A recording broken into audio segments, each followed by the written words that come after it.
Thank you very much for coming back from coffee. Sorry for the slight late start, a few technical problems to go with. So as I said earlier, I'm Bob Riddaway and the president of the EMS, and it's our 20th anniversary. So it seemed appropriate to have, for me to give a talk about what's happened in the last 20 years and the sort of context in which EMS has developed. So the starting point was really someone called Jan Veringeren, who's from the Netherlands. And in 1991, he went to America to visit the American Meteorological Society. And he's interested in accreditation, their accreditation scheme. And whilst he was there, he asked the AMS, people from the AMS, if they had any connections, relationships with meteorological societies in Europe. And the answer was really no, and they didn't really know anything about European meteorological societies. So Jan Veringeren returned home to the Netherlands and decided to do a bit of investigation and try to find out about European Met societies. And by the end of 1991, he had managed to find 9 in Europe. He then kept searching, and by the end of the following year, 1992, he managed to find 4 more. So now he had identified 13 European Met societies. And he thought it was a great pity that they didn't know more about each other. And so, in the first meeting of the European Conference on Applications of Meteorology, so ECAM, was held in Oxford in the UK. He arranged a session during that conference for representatives of Met societies in Europe to come together and sort of meet for the first time. And that really raised awareness of the meteorological societies. They knew a little bit more about each other. So things then progressed. 2 years later, there's another ECAM meeting. It was in Toulouse. And again, there was a meeting of the meteorological societies, and they decided that they'd really like to cooperate in some way. It seemed sensible. They wanted to do the same kind of thing. So from that meeting, this intention to cooperate. 2 years later, in Lindau, another meeting, and at that point, it was decided that they would like to have or set up a society of societies. They'd like to establish the European Meteorological Society. And then 2 years later, in Norrköping, they actually started or established the European Met Society. So it's quite a long gestation period. But that's when it started, hence our 20th anniversary. Now, just saying you're going to start a society, that sounds simple. Of course, there's lots of things to do to make that happen. And there's a number of people that are involved in working out what the society was going to do, what its constitution was going to be, what its governance was going to do. And this is 4 of those. There were others involved, but this is the only photo that we've got of some of the key people. So it's Jan Veringeren from the Netherlands, Stan Cornford from the UK, René Morin from France, and Werner from Germany. And they did all of them and some others did all the hard work in actually putting things together so there really was a European Meteorological Society. And what they decided, and this is in the Constitution, it's in the blue box at the bottom, that is the mission of the EMS. That's what's in our Constitution. A rather grand mission, one which I think would be quite difficult to fulfill, but that's what we were given. And the other 3 boxes is my interpretation. I should emphasize it's just my interpretation of what it is we're actually trying to do to fulfill that mission. So one is to foster communication, interaction between the member societies and the associate members. Also support the activities of the members, societies and associate members. And thirdly, to engage with providers and users of meteorological intelligence in Europe. That's remit array of the annual meeting. So that's what we try to do. And after, once the EMS was established, it began to grow. And this shows how the number of member societies has grown over the years. Almost reached saturation. There's not many countries who don't have meteorological societies, but just yesterday we acquired one more, as the Estonian Meteorological Society has become a member. So we can't grow much more. But in the early days, it's decided that the EMS should be more than just the meteorological societies. It should try to engage with other parts of the meteorological community. And so it established associate members. And at present,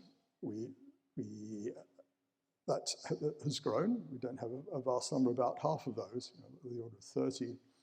About half of them are National Met Services, and as mentioned earlier today, we acquired one more, the Danish Met Institute. So about half are National Meteorological Services, and the other half is made up of international organizations, service providers that are not national meteorological organizations, and manufacturers of meteorological equipment. They form a very important part of the overall membership of the EMS. Also, our member societies vary a great deal. Some are very large. The society I belong to, the Royal Meteorological Society in the UK, has over 3,000 members. That's the largest of our member societies. At the other end of the spectrum, I think this, if I remember rightly, there are 6 societies which have less than 25 members. So there's enormous variation in the size of these societies. But they vary in another way as well. So recently we had a questionnaire to our member societies, and we asked them about the proportion of academics, professionals, and amateurs in their society. And this came as a bit of a surprise to me. So this is just some examples. So the bottom left-hand one, I think that's probably from the Royal Meteorological Society, and there we have about a third academics, a third professionals, a third amateurs. And I suppose I assumed naively that was sort of typical. Well, it's not. They just vary enormously. So on the top left, that's a society which is mainly for academics. Some professionals, amateurs, but really it's an academic society. On the top right, that's again completely different. That's a society primarily for professionals, and academics really have no role in it at all. And on the bottom right, something completely different. This is really a society of amateurs. And the professionals and academics only take up a very small part of the membership of it. So from the point of view of the EMS as a whole, we've got to be very aware that these societies are just very different. Their membership is very different. We have to try to take that into account. It's difficult to do that, but it's important to try.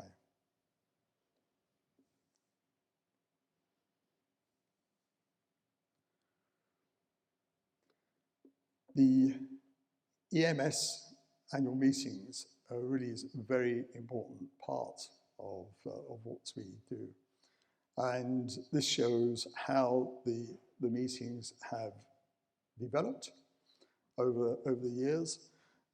It started off with a relatively modest annual meeting in France, and then has grown and grown, not only in size, but in the scope of the meeting.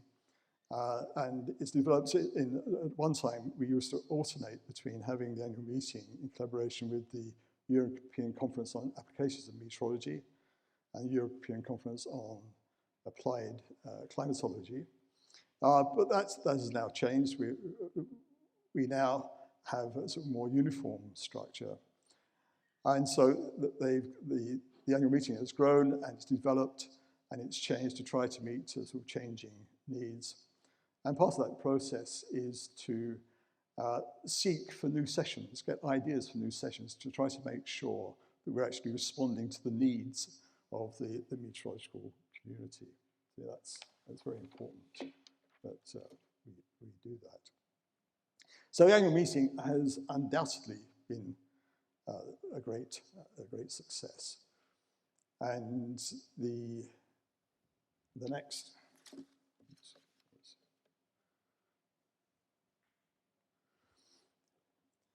slide it shows how it is structured now. So it's gone through many sort of phases of development. And now we have these three streams, as we mentioned earlier: observe and understand processes, dialogue with society, and operational methods and applications. So those are the three streams. They're linked together, and they inform each other. But underlying that, there's very things which are going on which are helping those develop.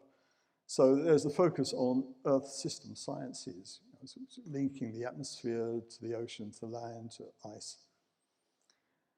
There's the global weather enterprise. This is bringing together the public, private, and academic sectors, which is something we try to do as part of the annual meeting.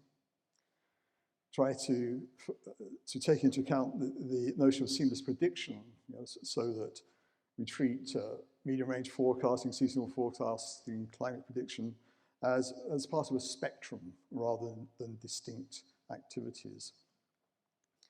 Also try to make sure that we focus on many different kinds of hazards, multi-hazards, and also be multidisciplinary, reach out to other parts of the community that are not meteorologists, but that are influenced by meteorology or areas which are influenced by these other areas. And increasing focus on taking an European view of these initiatives, bringing people together. And so all these things are sort of going on as well as these main streams. So the annual meeting is undoubtedly a success, I think, the thing that we are proudest of. But have there been any other successes? Well, I think so. So one of the things that I think we've been successful in doing is recognizing achievement, and we're going to do that shortly with the awards program. I think that is very, very important. We've tried to support early career scientists with travel awards, and not only to this meeting, but to other meetings. And as I mentioned earlier, this idea of offering mentoring to early career scientists is all part of trying to provide this support. The early career scientists is just very important, and so we want to engage with them. We've also had a lot of success in engaging with the experience, or engaging in experiences between people involved in the media. We have a very active group within the EMS that provides links with broadcasters and the media. And through the EMS, we help them and they help us.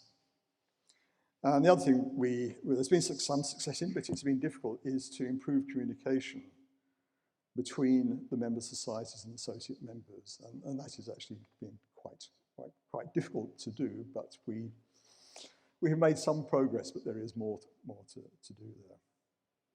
But what about the disappointments?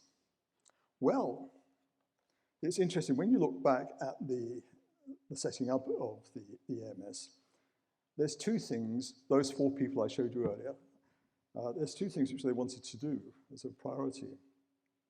One was to try to establish some kind of collaboration between meteorological societies in developing educational material for schools.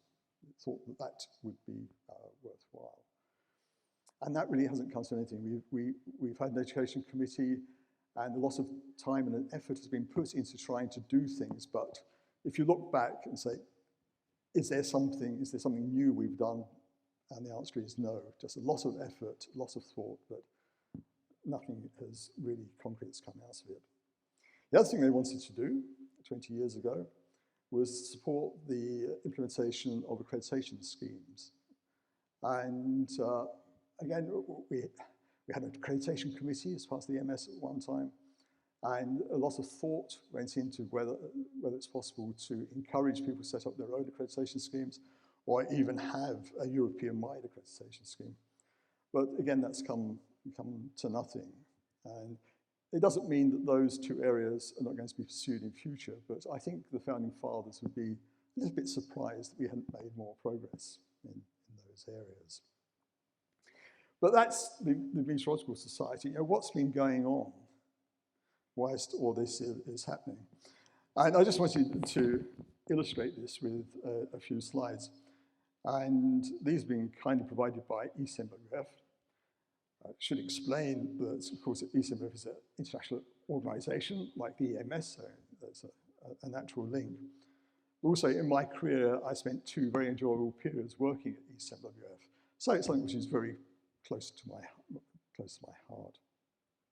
So I'm just talking about numerical weather prediction and the changes which have taken place in the last 20 years. It's very clear that there's been enhanced high-performance computing, and you see in the top right, there's been something like a 1,000-fold increase in sustained teraflops in computing capacity at ECMWF in those 20 years. There's been a huge increase in the amount of satellite data which is used and monitored, which just shows an example there of the number of products. And not only has there been a large number, the resolution has improved, the amount of data has improved, and also completely new types of information. So 20 years ago, there was nothing about GPS, radio occultation, soil moisture, snow and ice, ozone, significant wave height. That information was not available from satellites. It is now, and more is going to be available. And the other thing which has happened, of course, is improvements in the model that is used, improvements in data simulation, improvements in the representation of physical processes, the developments of the dynamical core of the model, a change in resolution, and all those changes are just illustrated by the change in resolution. And so 20 years ago, the resolution was 60 kilometers, approximately, and now it's 9 kilometers. And of course, that's global, and the resolution is going to go down even further. That's amazing changes in 20 years. And what does that mean?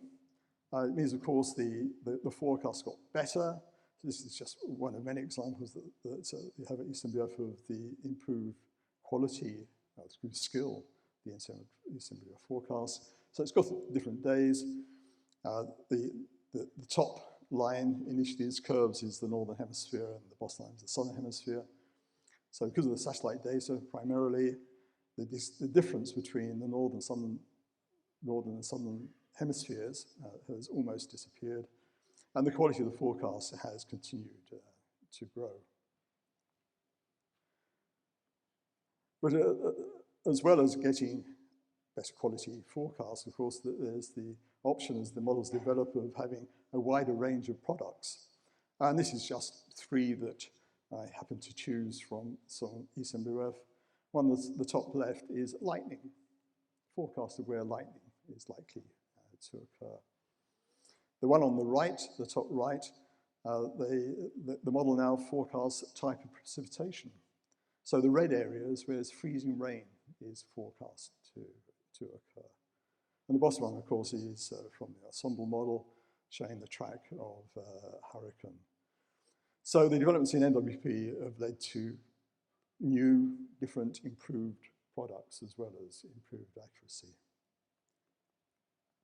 And also, there's the EU Apprentices services, which you may have heard about, which are using the sort of NWP to do other things, like the atmospheric monitoring service, where there's information about volcanic ash and dust, and that is being used. The climate change service, where they're monitoring the climate, and the emergency management service, where providing information about floods and fires. All these developments, this is a huge international cooperation is based on these developments that have taken place within NWP.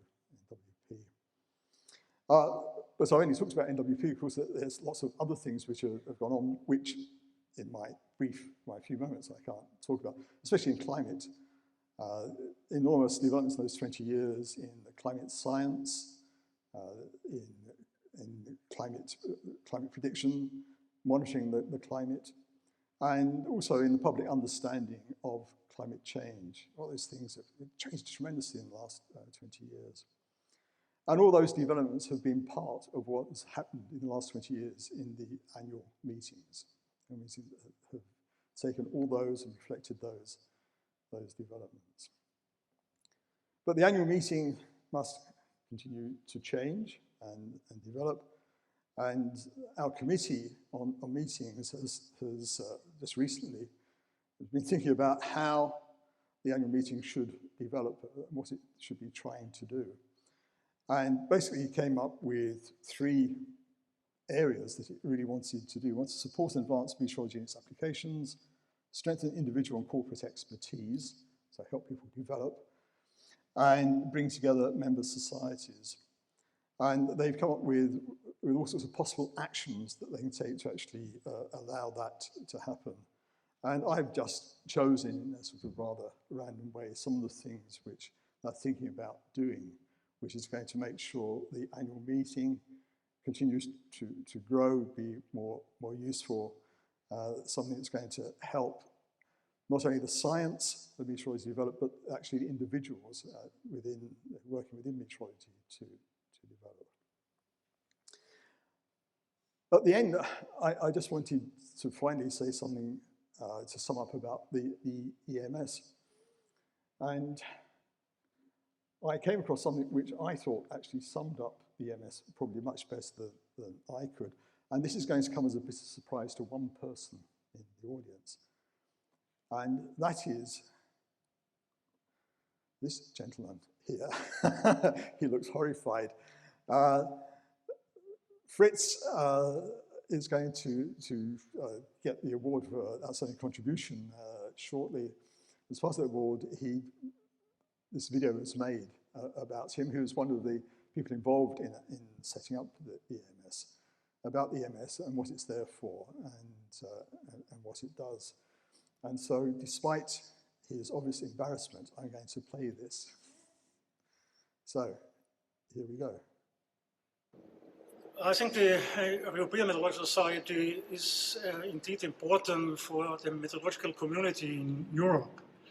And the meteorological societies have their role. And when it was established 20 years before, we even did not know that in the different countries are meteorological societies. And so they should cooperate, and they are now cooperating. And what is the benefit for the national Met Society is, mainly in my view, that there is a certain sort of benchmarking, because you see what the other societies are doing, and you can learn from that, and sometimes do additional activities where I was not thinking to do it.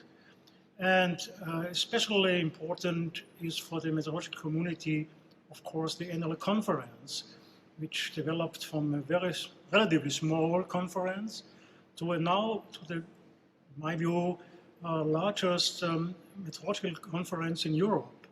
And so that's, I think, also the main goal of a society, of a meteorological society, maybe national or European, to bring together people to improve our science.